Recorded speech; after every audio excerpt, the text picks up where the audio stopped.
All right. We're good. So yeah, I work out in the morning because I find that by 5 o'clock or even sometimes early afternoon, I'm already pretty taxed from just everything I got going on. And I just don't feel like I'm at my peak. I feel like I peak in the morning for whatever reason. Like first thing, like do you get in before you eat anything, or you try to eat something real quick, or just like right when you're I up, you're ready fast, to bro. rock? I fast. You're this is such a beautiful podcast we're about to have because you're probably gonna rip me apart performance wise, but I literally I literally don't eat until 5 o'clock every day. 5 p.m. that is. Interesting. I train I actually have run my PRs and events and you name it completely fasted. What do you attribute that to? Because I mean, like, yes, generally, what you would think you would need that carbohydrate just to have the Yeah, glycogen available quicker to you for you to perform at a high level, especially something like a decafit or a power lifts or Olympic lifts or sure. whatever it is. So, what do you attribute the fasted state and good performance to? I attribute it to eating a ton of food late at night before I go to bed and it digesting overnight. But I also I think just over time, my body has adapted to this because I've done this now for the better part of like 8 years or so. And I started incorporating more endurance based activities slowly.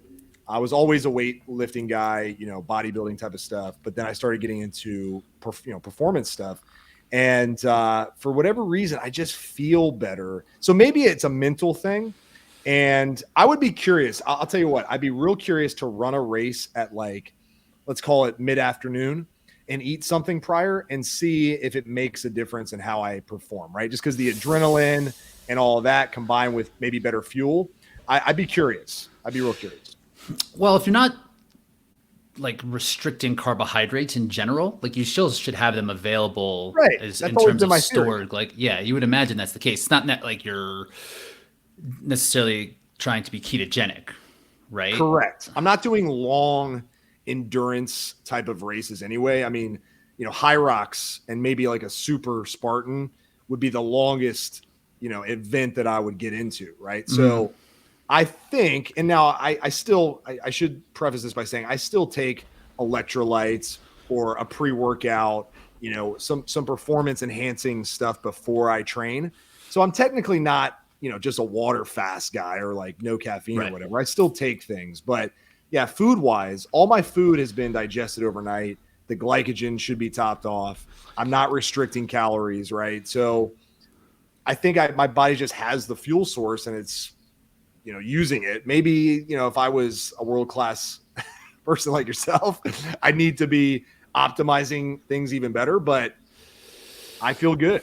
It would be interesting to see how you would feel just in maybe the late stages of an endurance effort if you had some available carbohydrates like right away instead of kind of having to Sure. go and get through the storage part. But it doesn't sound and I mean, because you're a muscular guy, you probably are holding a lot more glycogen as well. Correct. You would think that Yeah. like those are your storage vessels, so it's still around. But yeah, I would be interested to see. Like, have you ever played around with that, like kind of carbohydrate timing with your workouts? Yeah. So what I've done with let's see, the last Super Spartan I did, which was let's see, when was that? Last year. So Which I venue? I did Virginia. I do Okay, Virginia every year because I'm in Virginia. So I go do the Virginia. like the equestrian. Yeah, the horse track Yeah, or whatever. yeah, yeah.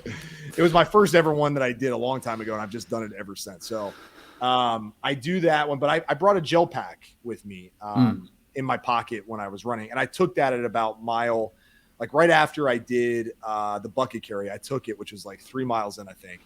And it actually helped. I will say I felt a little bit of a burst. It may have been because there was some caffeine in it. Right, right. But Probably. I felt good. Like it wasn't like my stomach got jacked up or whatever. Like I was able to finish the race and probably even maybe, I don't know, my splits were probably even a little better towards the end because I took the first half slow. But yeah, it didn't hurt me. I am gonna test it with Hyrox when I do Hyrox in New York. I'm gonna have a packet with me because just how high of intensity that race is. That it's an interesting I was just thinking about the Hyrox nutrition piece just the other day, like how necessary it really is because I you should have enough available or like stored glycogen for up to 2 hours is kind of what they say. But yeah, because the intensity and the mixed modality, it's like how much are we actually spending? Like how much does that cost on a sled push or a sled pull, right? And the intensity is so high that it's almost hard to kind of take the calories in. I do it, but I've had a couple times where I've taken like the wrong gel pack and it's like harder to actually eat it because the intensity Mm, is so high. Where like sure. a Spartan race kind of grinds you to a pulp, right? Where and like eventually you're just going slow. Like there's nothing you could do. You're just needing to survive. So like getting some calories in because you're running at a lower level. But when you're at this higher level, like a Hyrox or a Deka fit, and the blood is away from your gut because it needs to be in your muscles delivering the oxygen, and then when you pull like food into your gut, like that's where you might get some GI distress. So Mm. it's interesting. I'm not exactly sure, but I do use energy gels or whatever. Have you tried the Morton gels? Mm-mm. Those are. Did you see that sub 2 hour project that Nike did with Yes. yeah, where they had the dude run under 2 hours, and he was using that type of nutrition called Morton, which is a more like a Jello. So you Oh, know, okay. if you have goo, it's kind of like the sticky, like Almost like honey, kind of, right? a Like, little bit honey, a little thicker than honey, because yeah. there are other ones that are honey and it's a little bit more viscous. But this is like Jello, so it goes right down. It doesn't have that weird artificial like linger in your mouth. So Mm. I actually like those for High Rocks. So a little more expensive, but Oh, that's cool. yeah, they do a good job. Okay, so Morton's that makes sense. All right, so I'm curious though, what is your background? Why did you get into doing? I don't know. Like, did you start with Spartan? Did you start with like just like some of these guys like track, cross country? Where did this whole thing start? Yeah, so ultimately in high school, 20 years ago or whatever, I was doing track and field, cross country in the fall, and playing like basketball in the winter, playing any other sports growing up, just being active and athletic. And I ended up running. I did pretty well in high school. I ran collegiately at a Division I school in Philadelphia. And Mm. then after that, I was kind of lost. I didn't have a great collegiate experience as a runner, but I love endurance. I love the sport, but like my performance and just some different lifestyle factors, and I just wasn't ready. Ultimately, I just Mm. wasn't ready to be on my own and be at performing at a high level in college. So I came out of that, found the gym like almost directly after, but still running, still doing some strength stuff. This was around 2000 and so I graduated in 2008, and then around 2009, 10, 11 is really when like the hit stuff started to really kind Mm. of pop off, and it was why would you work out for 2 hours when you could work out for 30 minutes? And it was like kind of like the life hacky deal was all really kind Yeah. of building up.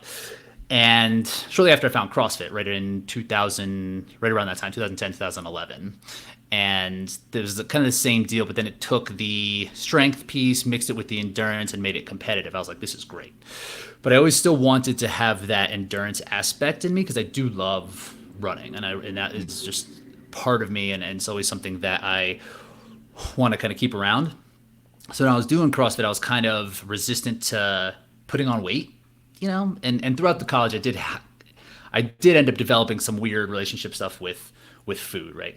I'm sure if you've talked to endurance athletes in the past, that is pretty common. A lot of times on the female side, for sure, it's like almost an epidemic on the female side, but on the male side, it's similar. Like the people will kind of come out of that process not with a great relationship with food. So Is it that like was a concern about gaining weight? Is that like the issue, or like what? Yeah, it's like a power to weight ratio type of thing, Okay. right? Okay. So a lot of times these athletes, I'll speak to myself on this. Like a lot of my self worth was tied into how I would perform as an athlete, right? And as an athlete in college and late in high school it was all about like winning races and being the best, being the fastest. And then when that started to kind of have like a hiccup and I wasn't always just able to be the best or just on talent, I started to look at other factors, and then I was like, okay, if I can make my weight less, then I should be able to perform better. So that's like the first place that we go. And then it's like this weird relationship that starts to build because it's like not properly fueling and not performing well, and the body composition and body issues. It's a lot of for me it was a lot of like binging and purging, and then just like or just abstaining and then binging, and then it kind of had some other weird stuff with like alcohol in there with with college. Just, it was just a whole mess, like no guidance for it. So it really does end up, I think it's a lot of people just not doing the work that they need to do to understand how they're feeling, for me at least, right? Sure. And it just kind of manifests in this weird eating issue. Makes So sense. yeah, mostly performance based stuff though. Okay. So you were in college, you didn't love the experience, or maybe you just weren't ready, like you said. I can relate. I played baseball in school and it was a disaster. I just wasn't ready for that, whatever, that adulthood. I don't know what you would call it, but Yeah, I think about it as like just not being prepared to commit totally to being great. Like knowing what it goes into giving it my all. Was that something similar on your end, like, or was it just like, hey, I'm just trying to juggle all this stuff and I don't know how all pieces fit? I think you nailed it, because you realize, so when you get to college, you're a smaller percentage of like people now who are able to compete at this level, and so automatically like everyone's habits and routines are better because they're the best high school players. So now they're, everyone's now in this like new playing field, and competition is higher, demand is higher. You have to manage your time better. You have to prioritize things. And so I just wasn't good at any of that, period. Right. And I still loved the game, but I almost lost my love of the game because it was everything else that went into preparing for the actual playing of the game that I just couldn't wrap my head around. I didn't know how to balance it all, and I got burned out, to be honest, like completely. Did you stick it out? Did you go all 4 years? No, I stopped playing after 2. So I played 2 years, and then I just did normal stuff after that and worked and got into career and stuff. But yeah, it was really like, and it's funny you mentioned the self-worth, because all of my self-worth was tied into being an athlete, like everything, right? If that would be like, oh, what do you do? Oh, I'm an athlete. Like, it was never like, hey, my name's Josiah. It was like, I play baseball. So it just like that went away. And then like your brain goes, well, what am I? I don't even know what to do. Right? I'm sure you can relate. Yeah, absolutely. And still is kind of a bit of that, because, you and I were both very active, and it's inwardly and outwardly, it's kind of projected that way. But yeah, like understanding that is not the definition of who I am as a person, right? Like if I stopped competing, it would probably only matter to me and no one else, Exactly. Isn't that crazy? Like, yeah, we put so much stock in these things we do. Really, we're just doing it for ourselves, but we think the world is like watching everything we do. We have all these expectations for how people perceive what we do or what we don't do even. And meanwhile, it's really just about our fulfillment. And then what we provide to the world. I mean, you, for example, like, you could be a tremendous coach and you might personally not have a lot of self-worth tied to that, but other people do, right? They're like, oh, you put out some amazing content, you put out amazing programs, like you're incredible, you changed lives, right? But you're like, well, I'm not top 2 in the world or whatever. Like, like whatever you are, but you know what I mean? Like, I didn't win in Chicago. Like, oh man, I'm such a bum. Like, no, dude, like you're not, because you're impacting so many parts of people's lives. And that's just the perspective trying to take, right? And the way I'm trying to think of it is that, yes, I am trying to help the individuals get better at this and helping the sport as a whole kind of grow. And that's bigger than me, right? It's bigger than my performance. If I got, third in Chicago, or if I won Chicago, it doesn't change that part, which is more impactful. Totally. Like most people, their memories are very, like, it's a blip, right? So like most people, if you went and then polled everybody who was at Chicago and said, hey, how did Rich do in the race? They'd probably at best be like, I think he won or got, I don't know. Like, like it wouldn't. But if you asked, if everybody you had a conversation with was like, hey, what do you think of Rich? Oh, he's awesome. Like, such a nice guy. Like, talked to me, like, helped me, like, gave me the greatest tip. Like, and we probably put less stock into that reaction than we do the one where they're like, yeah, I don't know if he won, or like, I think he got hurt. Yeah. So getting older, that's definitely a part of just like, keeping, like zooming out a little bit more and what actually matters and where my time is helpful and how what fulfillment I get from multiple different pieces. So like, it's still important for me to train and do well, because now it's almost like a puzzle that I'm trying to kind of put together. And because that I do feel like I can provide value for other people, like that is important to me. And the performance is still fun. Like, it's more of the idea of like how to get to this level of performance encompassing everything, not just like the physical, but the mental and just how it all kind of feels is now where I'm at in terms of like my athletic pursuits, I would say. Sure. So you got into CrossFit, I remember that period in time where HIIT was like everything. It was like basically blast yourself into oblivion for like 15 minutes. Man, did you ever get involved in that? Were you ever into? Oh, absolutely, bro. Like Yeah. I remember it was like yesterday, like basically, I thought, okay, I'm just going to have dumbbells and burpees and like all these like Metcons that I would just knock out. And that was going to be my ticket to like getting in shape in like 15, 20 minutes versus the bodybuilding, hour and a half workouts. And I'll tell you what, though, I liked it. I think it was because just like anything, if you do something for so long, at that point when I think you said, wow, what year was that? It was like 2000. 2008 and 9 is really when CrossFit was just starting, and before it started getting popular was totally and bodybuilding for me kind of bit me because like college was 2003 to 2007, right? So then bodybuilding bit me after baseball, so it was like 2005ish that I started really getting into lifting weights and like bodybuilding, like building my body or whatever. So by the time CrossFit really hit, it was like I've been doing the 8 to 12 reps, 3 to 4 sets, been, push, pull legs, whatever, forever. So now I was like, ooh, this is different, right? This is cool. So yeah, totally bit me, man. Because that'd be interesting. When you were going through that, right? It was 2005. So after basically, you're still a college kid, and you're probably just trying to look great, right? Like I'm just trying to get yoked. Exactly. Like I'm out here at college. I'm just trying to do. And then, what was your initial response to the CrossFit thing? Was it like, oh, this is fun, or was it, this is stupid? Like this isn't going to make me look better. I think people wanted it to make them look better, to help their physique, and it can to a certain point, but there's definitely plateaus that can be reached, and luckily for me, I was never really in it necessarily for the physiques. I was just like, this is great, this is fun. So was that part of it for you? Was it like not really into it? What? I think I went into it thinking I was going to get more shredded because like when you see CrossFit athletes, you're like, oh my God, like this guy looks like Achilles walking around, right?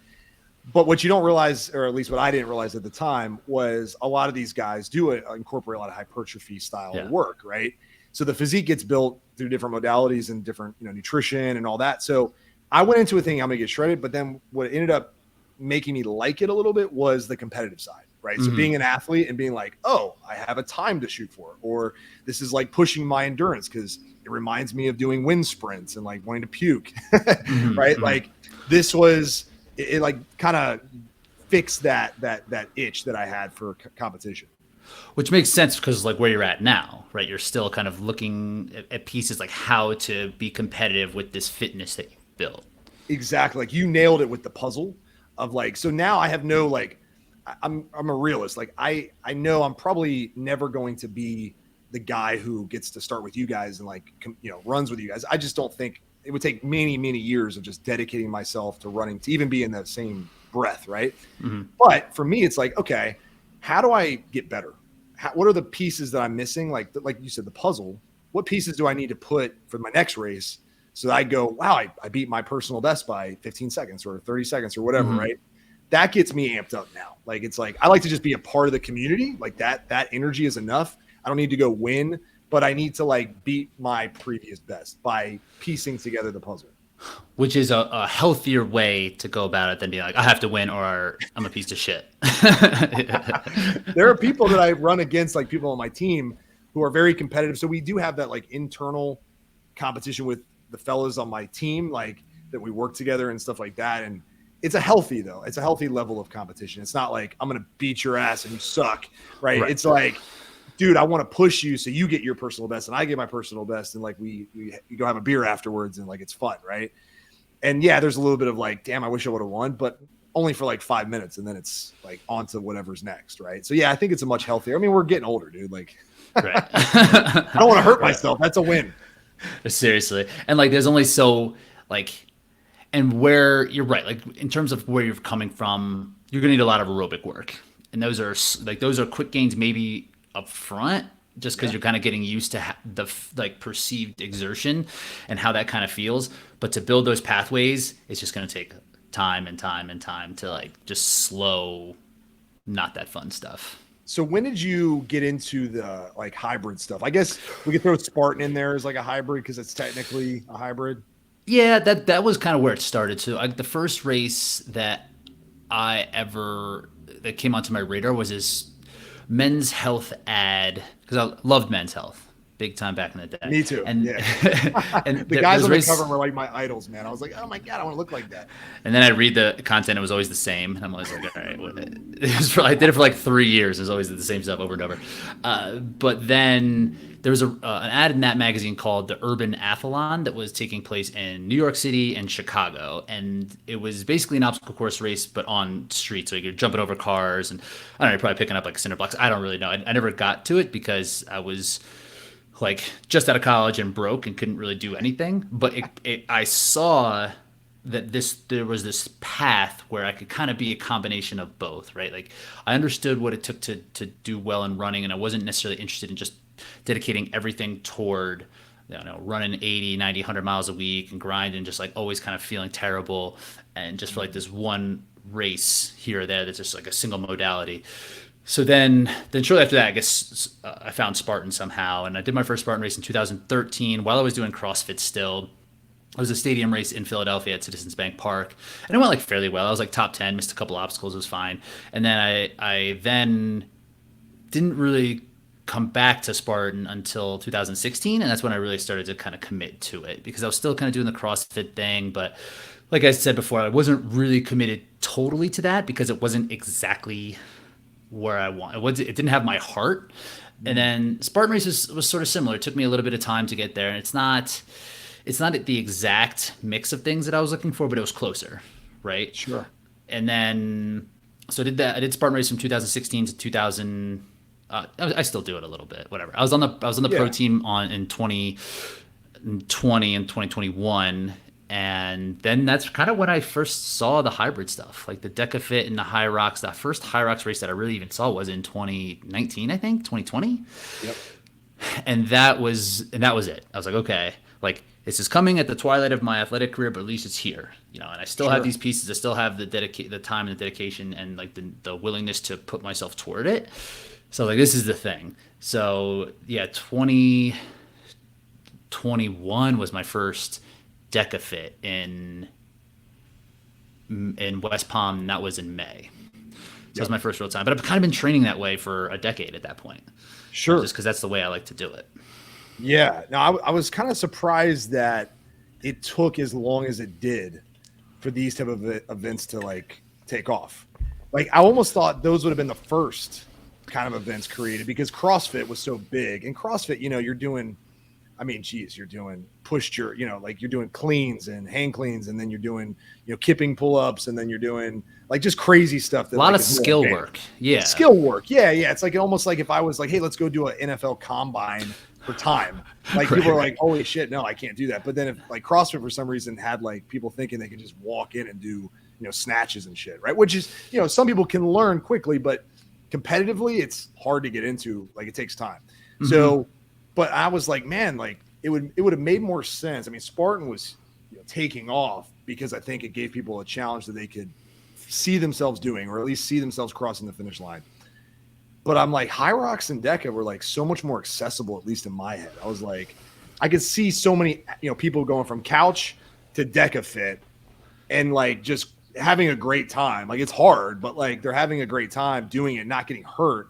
Like, I don't know. I just thought, man, it would have taken off sooner, but it's here now, which is great. It's here now. And yeah, that's interesting. I haven't quite thought about what, like the timeline of things. And maybe it was just that CrossFit spoke to the people who did play baseball or played football growing up, right? Yeah. Where if it was something like Deka or Hyrox, it's still very endurance centric. You can look at it and be like, I'm still not a very good runner. Where in CrossFit you go and it's like, I need to just build some muscle, lose some weight type of thing. It's like a gym alternative. And that's kind of where they did such a good job of building out this methodology that it was easy to understand, even though every CrossFit gym is different. That's still like, it might not be called CrossFit. Sometimes when people see it, but when you see it, what it's steeped in. It's like, okay, you're not calling it CrossFit, but this is still kind of what CrossFit is. And maybe that's just what they beat everybody to the punch for, because I believe in this style of training and racing. I think it's going to be something that people are going to want to do. It's like want to be strong, want to be fast, and want to have good endurance. Just like these three pillars that just make sense for people to that like it's a digestible challenge for people to take on. So I think it's going to do well. What are your thoughts? Do you see it like down the road? Oh yeah, I think this is like so. Just we actually tested something. We created our own hybrid event for our clients, right? Oh, nice. Like we host these client events where we specialize in just helping people lose weight, right, and get a better shape, improve their lifestyle. And we did a live event back in June, and we hosted like we call it the True Eight, and it's basically eight events similar to the same thing. You run only a total of a mile though, kind of like the Deka Mile. So, it's a little more accessible for people who are like, don't know how to run yet, or don't want to hurt myself. And dude, everybody who did it was like, oh, I want to do it again. Like, I want to do it again. Right. And then at Chicago, I took a team of 8 people, some clients and some of my coaches and stuff like that. And everybody did it. Dude, I'm telling you, I've been getting texts like since then, like, oh, what I need to get on a plan. Like what I need to do this again. Like it bites people, right. In a good way. And I felt way too, just interacting with people at these events where it's like they can't wait to do the next one, and that feeling of crossing the finish line and being like, oh, I did it, like actually I crushed that was fun. I think it's going to take off. Wait, like Spartan, I see sometimes people limping through and go, I'll never do that again. It's like, just really hard. Sometimes it's too hard. It's brutal, but I mean there's still obviously a huge pull for Spartan, but I just think these Dekas and Hyrox type of stuff, I mean, I just think, man, like, especially with these gyms, I mean, the genius idea behind getting these affiliates, to host these smaller Deka events. Oh my gosh. Like, I'm doing one this Saturday. I'm doing the Deka Mile this Saturday at a local gym a buddy of mine owns. And like, there's 50 people coming out to do it. And it's like, it's just incredible. Like, I mean, it's a great celebration of fitness. And I think it's really going to continue to grow for sure. I've been pretty surprised about how well the affiliate program has done as well. I have some athletes who are preparing just for like Deka Strong and Deka Mile, where I thought Deka Fit was going to kind of be this, pinnacle event. But there's these other things that are speaking to people as much or even more. It's like stepping stones, right? And I also think too, like Deka Fit, they don't have enough events yet, just to be real. I don't think they have enough, like Spartan, you go to a Spartan basically every weekend. Deka Fit, I don't know how many total events there was, but it feels like there was probably less like 6. Yeah, I was going to say it was like 8 or something like that. There's one in Jersey in a couple of weeks I'm going to try to do. Oh, nice. But, it's like, I think as they grow locations and you start to have people who can go, oh, I can jump into a Deka Fit every couple of weeks within 3 hours from me, then I think that there's probably more people. But like the Deka Mile and Deka Strong, like there's literally one or the other near my house every weekend. Like I could drive 2 hours and do one. It's pretty amazing. I'm taking a flight back. So I live in Colorado now, and I grew up in like Eastern Pennsylvania. So I'm flying home to Philadelphia tomorrow, and I just happened to be on the website, and in my hometown, town called Easton, Pennsylvania, there's a Deka Strong. I was like, I guess I'm doing this on Saturday. So I'm doing a Deka Strong on Saturday. It's like, all right, great. I'm taking this advantage. So I think that they really did a good job with that, and that's going to help people understand what a Deka Fit is. Where on Hyrox, it seems like Hyrox is trying to do something similar now, is trying to affiliate, and they have something similar like that PFT. Have you done that? No, I haven't. So they're kind of jumping into gyms and trying to do the same thing, like create awareness, and they're just keeping all of their events in the 4 major markets that they've deemed. So it's like New York, Chicago, LA, and Dallas, and they're just going to go there and just grow at each of those spots before they expand to other areas, which I also think is a good idea. They're kind of being patient. It can be frustrating, but they're German. Very precise. My wife is from Hamburg, actually, where Hyrox originated. Oh, no way. And so it's just funny because she's like, I explained to her, like the differences in the organization, how whatever. She's like, oh yeah, they're German, makes sense. Okay, you have real insight. Very, very patient. They're not like, they're just gonna hammer away at what they're really good at, and it'll grow, right? But I've done both now. I think they're both great. I think that they're the perfect competitors for each other. And it'll one will feed the other, right? It'll be tremendous. I think so too. And when Deka came out, it was clearly a ripoff. Right? I'm friends with Yancey, and I was like, bro, listen, Like you definitely copied him. He's like, This is the same. Steal like an artist. Steal like an artist, baby. It's 10, not 8. Yeah. Right. But I think you're right. I think you are right that they are gonna. And I've really liked how the seasons have kind of lined up, where the Hyrox Championship was in the spring, and this one and Deka is going to be in the fall. So it's kind of allowing people, if they wanted to kind of separate their seasons out instead of just like being head-to-head competitors. It's been complimentary, which I think is pretty nice. Yeah. So let's talk about training for these things, because I have so many people that after they listen to this, obviously they're going to be like, all right, I need some help. So Right. So I follow your workouts that you put out. I followed them for Deka Fit for Chicago. Like I religiously, because I'm one of those guys that like I kind of fall back into like, okay, I'm going to do what I'm comfortable with, even though I've been working out forever. I'm like just a creature of habit. So I was like, I'm gonna follow someone else's structured plan to get ready for Deka Fit Chicago, and I did. I followed your prep for Chicago, and it resulted in a good time for someone my size and my experience. Like I think I did 37:33. That was my first Deka Fit. Not bad, right? I think you probably beat me by like whatever 20 minutes or something. I don't know, whatever. Doesn't matter. We won't talk about that. But so let's talk about like the basics, which I think running, if we're being fair for all these events, is kind of the basics. How does someone start becoming a good enough runner to do these things? Yeah, so that's kind of the question, right? With Deka Fit, it's a little easier because the strength component, it's not incredibly demanding, right? Where if you were to jump into a Hyrox, you're going to need that strength element, and it could actually pay off for you as much or more than even the running part, even though it's quite a bit. So are we talking about someone who's brand new or someone... So I have a theory, and I'd love to hear your thoughts on this. So what we do with our coaching program is we don't push people to run who are not like physically strong enough to even like do basic stuff, right? So we have a path that people lose. They get down to a healthy level of body fat, athletic level, and that doesn't have to be ripped or shredded or whatever, but just athletic to where they feel good. And then we encourage them to go into a performance goal, right? After they've spent some time strengthening their movement patterns, improving their mobility, obviously fixing their health and getting more sunlight and all that good stuff. Then saying, all right, you know what? Now that you've gotten in better shape, let's start using your body, right? Let's start using it at its potential.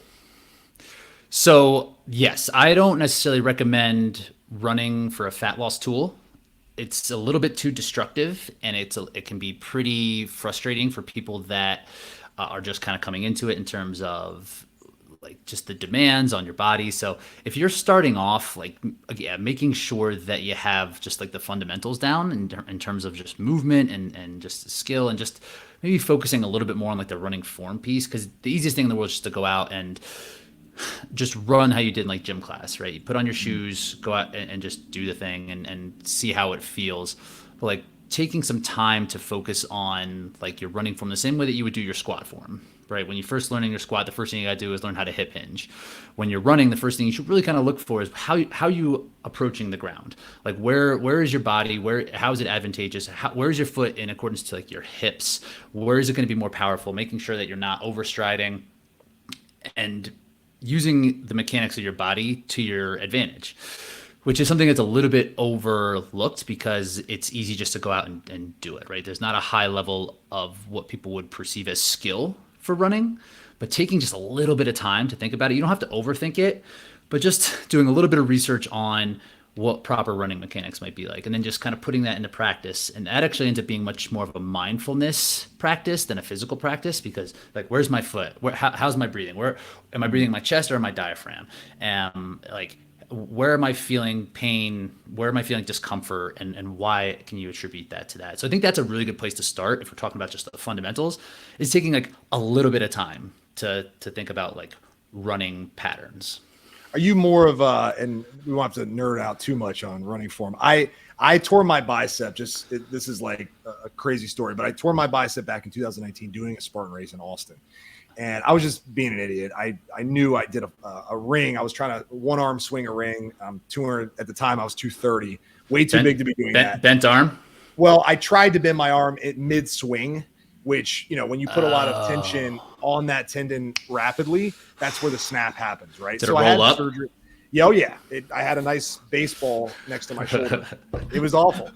Pain wise, there was no pain. It was like the weirdest thing. But the surgery was extremely painful. It was the worst. So I had a period of about 12 months following that surgery where I didn't lift heavy. And I just got into running, like really said, okay, I'm going to fix, if nothing else, I'm going to fix my running form. I was a heel striker going into it. My pace, my steps per minute or whatever was probably like 150. It was really slow, so I'm like overstriding like crazy. And for people listening, like this is just like how many times your foot hits the ground, like per minute or whatever. Per minute, right. Yeah. So I was trying to work on getting it to 180, like really rapid pace and then not heel striking. And so since then, if I record myself running, I don't heel strike anymore. I'm more like mid to up, 4 foot. My strides are probably like around 165 to 170. So I still struggle to get to 180. But I'll tell you what, it sucked learning that because I went through a lot of running injuries, right? My knees hurt, my tendons, everything hurt. Nowadays, it's rare that anything pops up, right? Like the calves are tight sometimes. Like right now, my calves are tight.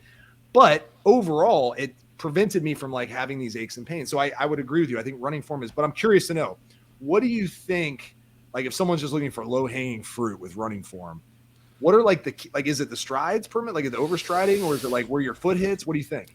It's like they kind of work together, and all the running form, once you start to pull one piece out, like it all kind of falls into place, right? So what you're talking about is a really good place to start with the strides per minute. And to change your strides per minute, you're going to probably have to change where you're landing, right? The more strides, the quicker your pace becomes with your cadence, the shorter your strides are going to have to become. So just naturally, if you're going from like 150 to 165, let's say, you're going to have to either stride more frequently, and to do that, you usually have to pull your foot a little bit closer back to your hips.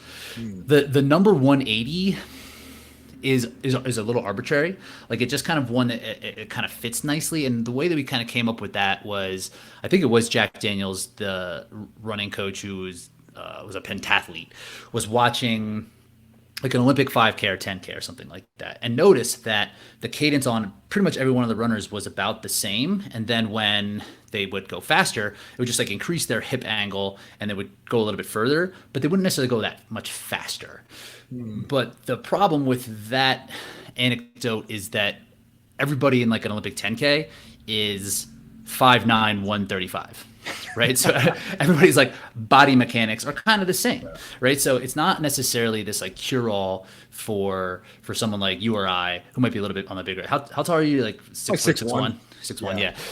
Like that might not be like realistic for everyone to do, but speeding it up a little bit could be, and usually it's because of an overstride, and listening to your body and what signals that they're sending you is going to kind of tell you what it is. And most running injuries are going to be from overuse, from overstriding, shin splints, like runner's knee, IT band stuff is really bad. What did you have? Did you have IT band?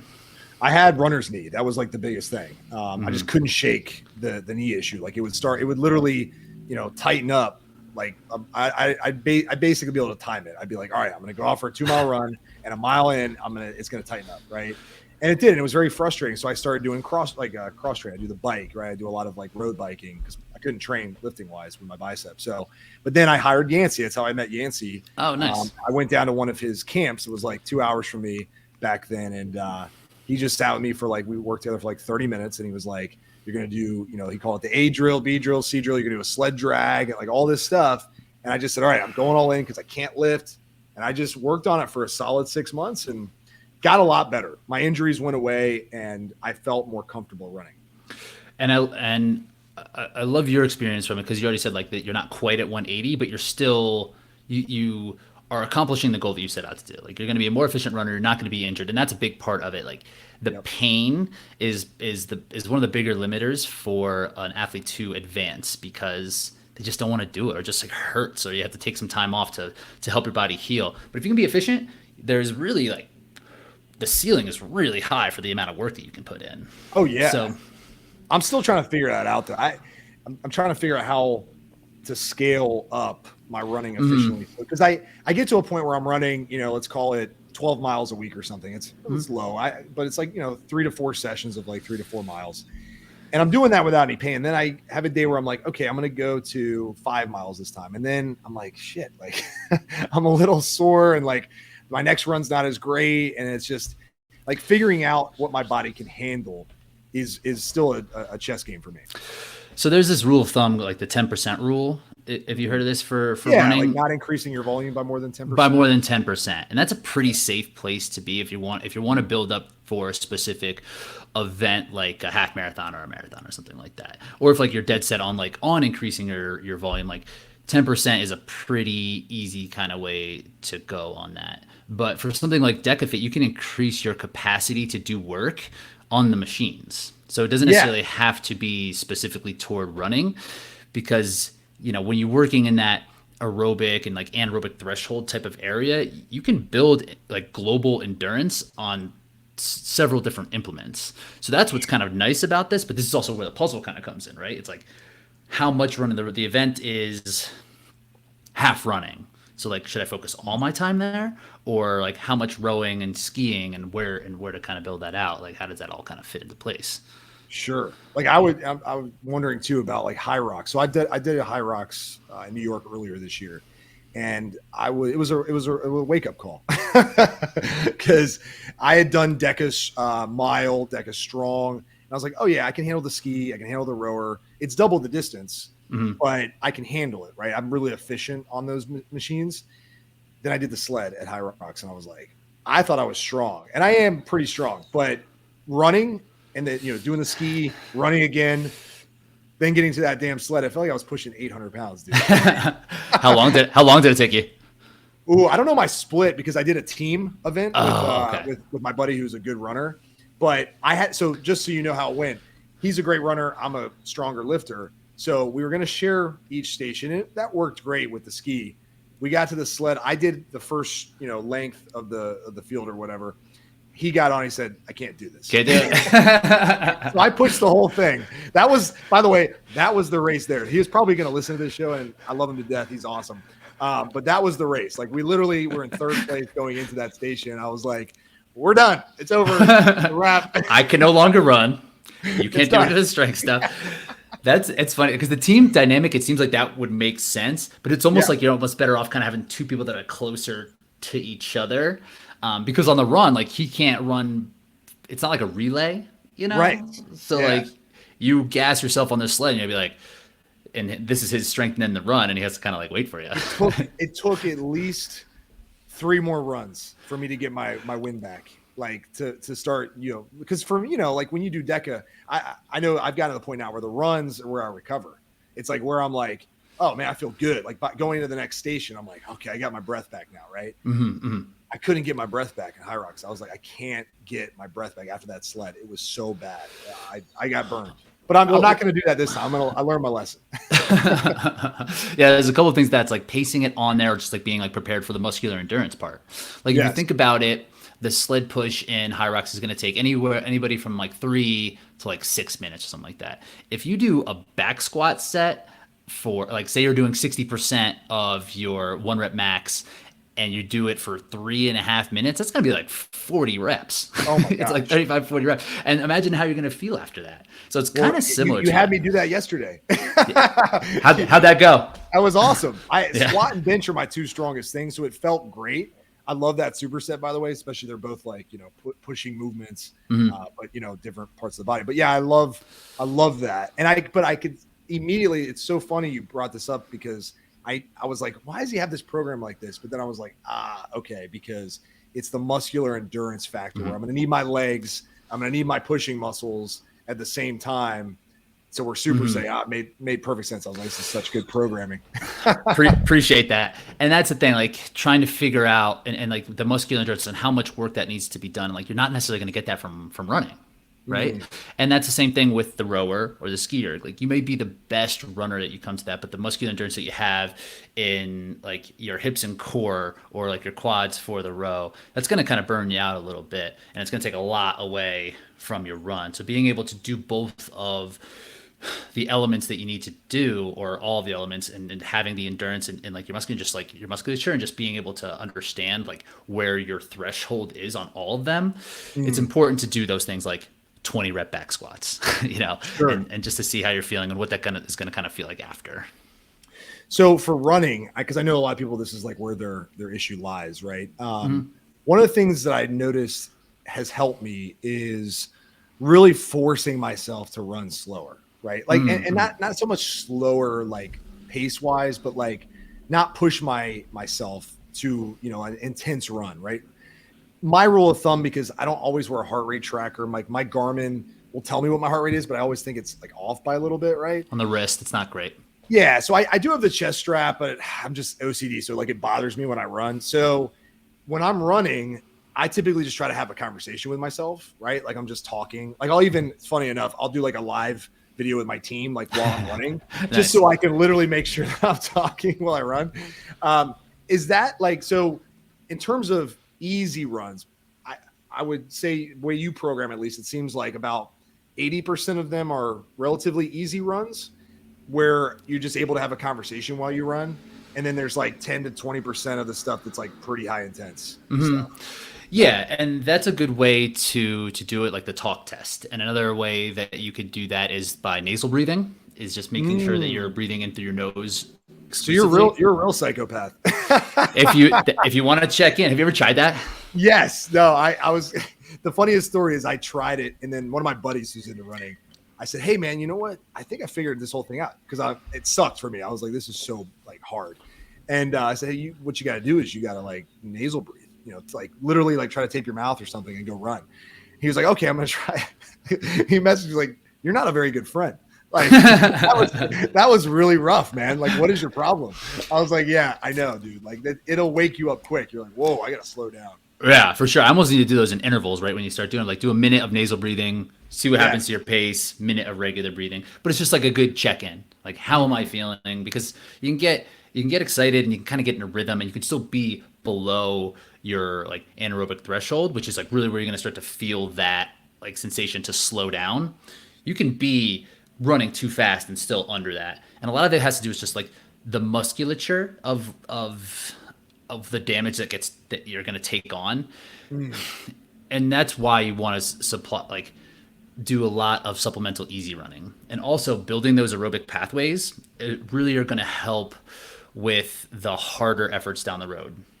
So where we are going to get better is through those harder, faster efforts, or those race specific like Deka type efforts, where you are going to kind of be in that anaerobic threshold where you're going to be not using only oxygen for your fueling of like to your muscles, where you're going to need to start using some lactate. And the byproduct of the lactate is what we feel like that burning, right? When we feel like we need to slow down, you can feel it in your legs, you might feel it in your stomach, you can kind of feel it globally, you kind of feel it everywhere. But if you have a big enough aerobic system built, it helps recycle that byproduct. And where a lot of people skip is not doing the fundamental aerobic work. So when they do the hard work, they're able to take that byproduct and run it back through the system and have it kind of recycled into energy again. So a lot of times people come into this and it's like, high intensity, I got to feel what the race is going to be like. I want to go as hard as I can. Like CrossFit's this way too. And like, that's not necessarily a performance modality when you're just taking classes. It's just a class to get fit, right? So people want to take this intensity model and just put it toward their goal event, and they just are aerobically deficient. So building that aerobic system helps the anaerobic stuff, and it helps you do more of that work, because ultimately that's where you're going to perform better. The more it's called pyruvate, but it's also like lactate is what they basically are called. The more of that you can produce and the more of that you can recycle through, the higher level you can perform. But if you don't recycle it through with that aerobic system, you're just going to have too much byproduct and you're going to slow down.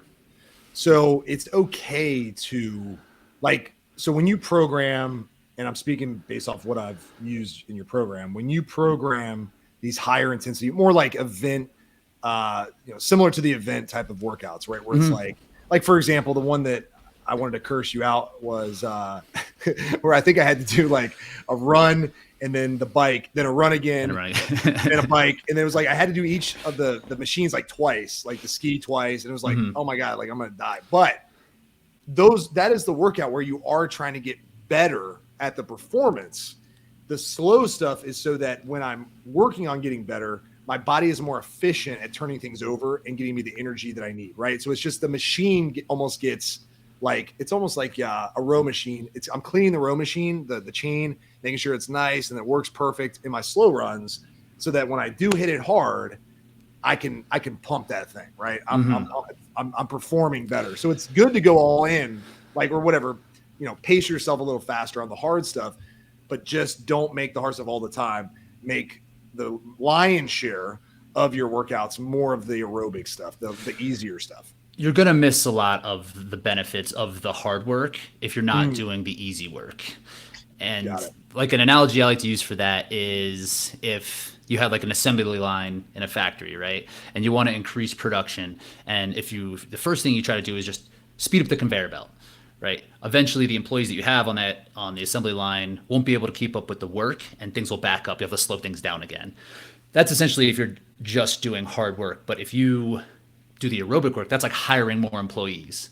It's like getting more hands on the assembly line so then eventually you can speed up that line and it can handle the work. But that one I love that analogy. That makes so much sense. Okay. Yeah, being a business person, I'm like, okay, now I get it. Let me go do my slow run. Yeah, because it's the hardest thing, I'll tell you, for me at least, being the competitor, and also just like I run in the heat, which is also a whole nother world. Humidity. Yeah. Oh, your heart rate just goes like it's the worst. So I joke around with the guys, say the hardest workouts I do are my easy runs because I'm working so hard on slowing down, right? Like, okay, because dude, I don't know what feel free to just literally embarrass me real quick, but like my slow pace sometimes like creeps to like 9.5 minute miles, right? Which is like, dude, I feel like a turtle because once again, I'm playing the comparison game because I'm watching you guys run and you're doing Deka fit at like 5 minute mile pace. And I'm like, I'm never going to I might as well just like, I'll just join the open group. Like I'm just, but it's fine. I'm not like making fun of anyone who runs, but it's just for someone who really has put a lot of effort into running. It gets sometimes frustrating to go run your slow runs and be like, oh my God, I'm creeping up towards a 10 minute mile today. Right. Like, cause I'm purposely running slow and keeping my heart rate down. Like it's just frustrating, but I'm also a bigger guy. So it takes discipline to do that. It it truly does. It's like, and it is hard because you get into it, you start thinking about it. You're like, all right, yeah, like my next race, I'm going to do this, this, and this. And like you start to get in your head, you start thinking about business and get all fired up. But like pulling it back and just knowing that there is purpose behind that, it goes a long way. It goes a long way for the aerobic system and for your just feeling okay on your body, like letting your muscles recover a little bit while getting in some productive work. What are your slow runs pace? What do you look like? It's like between like 6:40 and 7:10 or something like Jesus. that. I've been doing it a long time. You'd be over the horizon by the time I got going. Yeah, I mean, but I guess it just shows what's possible. I mean, so I'm curious because looking at your physique, I wouldn't say like I look at your physique and go, oh, he's a runner, right? You definitely look more like an athlete. So how do you balance your strength training and your runs? Like, what does that balance look like every week? Because you maintain a decent amount of muscle. Like you're not you're also ripped. So it's like, people are probably going to look at you and go, well, how do you maintain both sides of the spectrum? Because like the guys who run Spartan super fast, like what's his name? VJ Jones or whatever. I feel like he doesn't carry any muscle. Like he's like super skinny, lean. He flies. He runs like 5.5 minute miles the whole way or whatever. But like, how do you maintain that balance for yourself?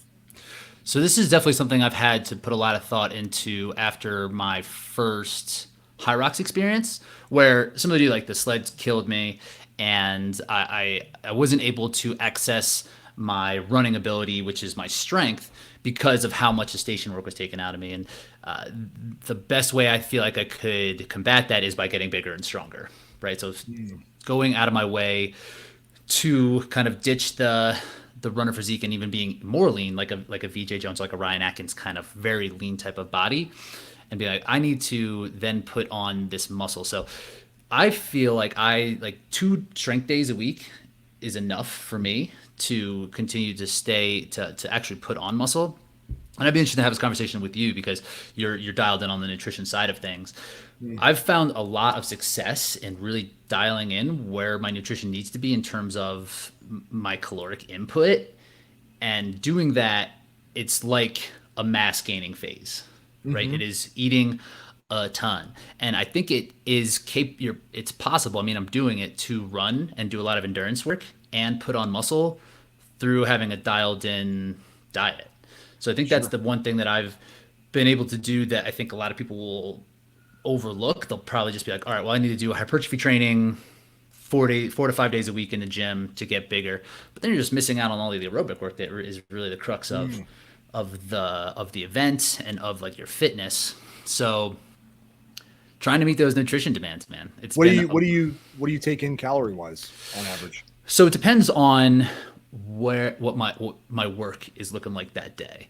And I have this tool that I actually kind of developed for an endurance athlete. I'll send it over your way so if you want to take a look at it. It's basically it just kind of takes the work that you did that day and tells you how many calories to eat, right? Like most of these calculators that you find are for people that might be a little more sedentary and just need to lose 10 to 50 pounds or whatever. So like if an endurance athlete uses that, it's hard for them to really know because their expenditure is so much more. And then when you try to calculate how much an endurance athlete needs to eat to gain weight, it's just where does that even start? So it could be anywhere from 3,500 to 5,000 or something like that per day. Yeah, it makes sense. That was where I would guess. My guess was like 4,000 a day. Yeah, probably across the board, if I average out every day, it's probably like 4,200 or something like that. Yeah. So it's funny because like I have clients that we work with that work out twice a week, and the rest of the time they're just walking, doing, basic aerobic work, not intense cardio, nothing like that. And they gain a significant amount of muscle over time because nutrition, right? They're getting, they're religious about eating enough food, getting enough protein, right? Which is obviously the big one, but also enough of the fuel sources, carbs and fats, to support the hormonal environment, right? Especially as a guy, like you need carbs and fats to optimize your testosterone. Like you just do, right? Like the keto stuff, no offense, like, yeah, it works great for like endurance stuff. But like, I bet you if we check testosterone levels of like the guy who just won the 200-mile, whatever it was, his testosterone is going to be in the tank probably, right? Because he went keto and then he's just running. He's not lifting as much. So if you're trying to pack on muscle, or at least add a little bit of muscle tissue, you need testosterone optimized, you need your fuel, your glycogen optimized, and you need enough calories. Like that's it. And if you knock that stuff out, I mean, the recovery is where you build anyway. So if you're, running people think running burns muscle only if your nutrition isn't dialed in. If there's nothing else. Exactly. Right. Muscle, body doesn't really like, it may not want to carry bodybuilder level of muscle, like cartoon character level of muscle, but it does want some muscle. Muscle is very, very beneficial to fight off disease and combat illness and stuff like that. So it wants some. So it doesn't necessarily want to burn off all your muscle. Like that's a total myth. Right. And that's where you'll see a lot of endurance athletes. They get upper respiratory infections pretty often because of the lack of muscle and because of the dry air going in and out. Like they'll get sick often. And another thing I've been thinking about a lot too, because when you look at the research around the concurrent training, like some of the earliest stuff is very much based around strength and optimal strength, right? So they're like the first study in like 1980, we're going way back, was that they took a control group, a group that did strength and endurance, and a group that just did strength. And the strength and endurance group both went up for a while, and eventually the endurance group kind of tailored off. It was still going up, but the exponential rate of strength at the strength group was much higher. And it was like, oh, okay, so if you want to get as strong as possible, don't do endurance work, which I think is true, but it doesn't mean you can't get strong and do endurance work. So I think some of these things get mixed around, like the different pathways of like using like mTOR, for example, is the muscle helps with muscle protein synthesis and just that signal to grow muscle. And a lot of that has to do with yes, the work that you're doing, but also the amount of available glucose, right? So if you're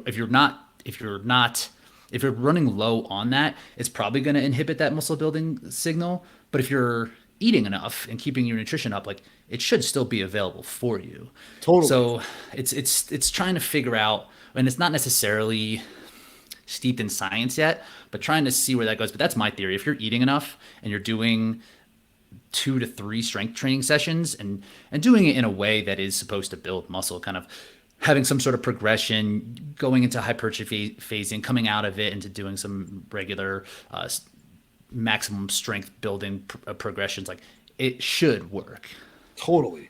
Yeah, I would always argue that a big reason why you don't see more like endurance athletes with muscle or like a decent amount of muscle is they literally just don't like do the things you just said, right? Like they don't spend the time with progressive overload or, spend the time lifting heavier or, really dialing in their protein intake and their recovery and their sleep and like all that stuff, right? But if you're serious about being a hybrid athlete, like, you'll see, like, I think the physiques clearly show now, like we start to see some of the top guys like you and Ryan Kent, right? Yep. Hunter. Yeah. Hunter, these physiques, like if I show these physiques to people, they're like, oh shit, like that person's jacked, right? Like they're not like, oh yeah, he's he probably runs 500 miles on the weekend, right? Like, no, it's like that person looks like he could play football, right? Like that's what they look like. These are like CrossFit guys almost, right? Yeah. Mm-hmm. So yeah, you can totally build muscle and be a great endurance athlete too. Yeah, and I think a little bit of the endurance piece of the athletes not necessarily putting in that work is still about kind of the mindset that I had when I was in college, right? It's like, I don't need to be bigger. I need to be lighter. And I'm sure there's some tipping point of where the muscle is going to be a little bit more harmful for you to carry around. But if you're doing it at a young age, I bet there could be some pretty jacked, super fast runners. It's just not there yet. And hopefully down the road, because the awareness of these eating issues and just the mental toll that it takes on these high level endurance athletes is being a little bit more exposed now. So I think it will change, and we'll probably see performance go up because of it. Totally. Yeah. The tipping point you reference is me. 215 pounds at 8% body fat. Yeah, it's probably not the best for running. It's a lot of oxygen you got to get around, but 8%, it's pretty lean. Have you thought about trying to ditch it? Because once muscle's on, it's on there. Dude, I lift so first of all, I don't train legs as much. I do your workouts now. So like I literally just do your workouts, which is much less volume strength wise than what I'm used to. And the scary part is, man, I'm getting stronger. So I don't think the muscle's going anywhere. So it's like, I can't purposely like go into a big calorie deficit and try to like perform. That's how you get hurt. Right. So it's like, I'll feel like crap. My workouts will suck. And then I'll be frustrated. So I'm just going to kind of embrace it. Right. Like it is what it is. I'll probably shave off another couple pounds getting ready for Hyrox and be super, super lean. But it is what it is. I've built muscle over the past 20 plus years. So it's kind of like you with running. It's like you've been doing it for so long. It's not like you can't just stop being a good runner. Like you are, right? So it is what it is. But yeah, it's not optimal. I would ideally, like, I think Hunter, I think he's like 195 when he does like Hyrox or something like that. When he's at his like performance, like 190, he's about 6'2". Yeah, he's like also like a anomaly. I feel like he's bigger than like what you would probably want in some cases, but like you and Ryan Kent, I would say that's like the muscle that you need and not too much to where you're like, oh my gosh, I can't breathe. Like this is too much. Like, but yeah, like, I don't know. I do really well in Spartan races because I feel like I don't need to be as fast there. I just need to be efficient and like, just basically maintain the pace the whole time. Like just keep going versus like Deka where you almost need to red line. Like you need some higher end. Yeah, for sure. So anyway, I know we're up on time. So where can people, because I'll have to have you back, man. We'll have to have you back within like the next couple months before we do Hyrox in New York. Where can people connect with you and start to use some of the stuff I've been using to get ready for these events? Yeah, of course. Thank you. It's at reinforcerunning.com is my website. You can check me out on Instagram, reinforce_running_Rich. Rich Ryan, Reinforce Running on YouTube, and Reinforce Running Podcast. If you're actually interested in like the nerdy stuff and like actually following the sport of hybrid and OCR, we have a kind of a media podcast called Race Brain, where it's just kind of like talking about the athletes and things like that. Much less content like this, but if you're looking for content like this, check out YouTube and the podcast. I was going to say we'll have to talk offline, but I think you're YouTube channel has been invaluable for me. Like it's been incredible. Thank you. Kind of binge watching your stuff just to get ready for these events. I thought the one you did, and I would encourage people to watch this because it was a really good like background walkthrough of, I don't know who recorded you doing the event at one point, but like you were talking through all the stations while watching you do it. Like that, if someone wants to do this race, I would watch those videos because you'll get a good sense for like how the race goes, the thought process behind things. And then you also get to feel really crappy about yourself because you'll be like, yeah, I ran that one slow and my split was like, a 5:30 mile. And I go, oh shit. Yeah, that was really slow, man, asshole. I'm like, wait, did you just say that was slow? Like, wait, hold on. Let's go back. I got to watch that again. But anyway, no, in all serious note, like those videos are extremely helpful, man. So keep doing that. But I'll share some ideas with you offline how you can definitely triple your views. But anyway, I'm interested. Yeah. So, dude, thanks so much for coming on the show. I will have you back if Please. time allows Absolutely. within the next 4 to 6 weeks before we hop into Hyrox New York. Are you doing Hyrox New York too? I was going to. My brother and his wife are expecting a child like that same weekend, so I was gonna go back and kind of be around, but like logistically, it might just be a nightmare. I'm gonna go to West Palm and do Deka Fit down there. Yeah, nice. So then I'm assuming you'll do Deka Fit in Atlantic City then. Yes. So I need another crack because I was gonna hold off and not do one from July to November, but that's just like too big of a gap. I have some things I got to work on, so I'm going to West Palm. Well, I'll see you in Atlantic City. I'm qualified to do Deka Strong, but what's your strong time? 13:59. Nice. Cool. So yeah, so I'm in my age group. I'm top 12, I think, still, but we'll see. I got to make sure that I hold that time. I don't want to do Deka Strong. I actually want to do the Deka Fit, so that's why I'm doing Jersey. I'm going to try to qualify age group wise. I have to break 35 minutes in New Jersey, I think, to be top 12 age group. I think I can do it because at Deka Chicago, dude, I messed up 3 obstacles where I literally left too early. I had race brain, absolutely. Yeah. I left the lunges after doing 20 to come back. I ran past the ski erg and literally like I feel like I ran a whole lap past. I had to circle back. And then I did the abs. I stopped at like 18. I had my head counted 20, but it's 25. 25. It didn't matter. So that one, so it literally cost me like a good couple minutes, and I did 37, 33. So I was like, I think I could get close to 35. We'll see, but it's also for fun. So, I'm gonna do my best. But I was also nursing a calf injury in Chicago. Not full of excuses here, but my calf was like super tight. But there's reasons that you can justify that, like you're able to run the 35. Yeah, so I think I'm going to push, right? I'm going to try to push to get to that 35 or below mark just because of what happened. But yeah. So anyway, New Jersey's on like turf, and we could talk about this off air too. It's like no, you're good. A turf floor. I don't think it's as I thought for a while it was slower, but I don't necessarily think it's that much slower. So I think it's a little softer. It's a little bit nicer on your legs, but yeah, just push a little bit earlier than you want to push on those runs, and just because you're strong is good. Your stations are going to be there, so like, I'm going to blast through some of the runs. Yeah, just see, especially the middle ones. The middle ones I'm going to try to push because it's easy to fall asleep there. Yeah, exactly. All right, brother. I appreciate you, man. Appreciate you. Thank you. Thanks for hopping on. I'll ping you with